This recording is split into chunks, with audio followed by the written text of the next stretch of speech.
Assalamualaikum warahmatullahi wabarakatuh. Berjumpa lagi dengan Bunda Anjani dengan mata pelajaran SBDP tema 2 subtema 3 dengan materi gambar cerita.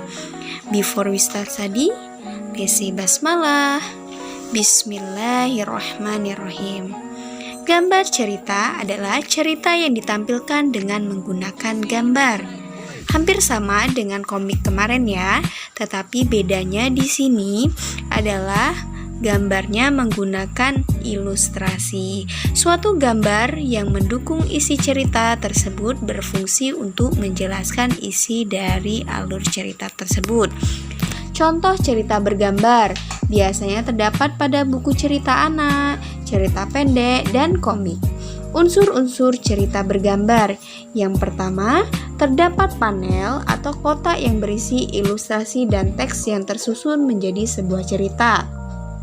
Yang kedua, terdapat narasi adalah cerita paragraf yang berisi tentang latar belakang cerita. Yang ketiga, terdapat balon kata.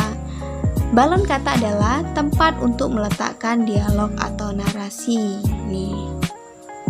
Dan yang keempat adalah terdapat gambar ilustrasi. Adalah gambar yang digunakan untuk memperjelas sebuah cerita. Kemudian kita beralih ke langkah-langkah membuat gambar cerita.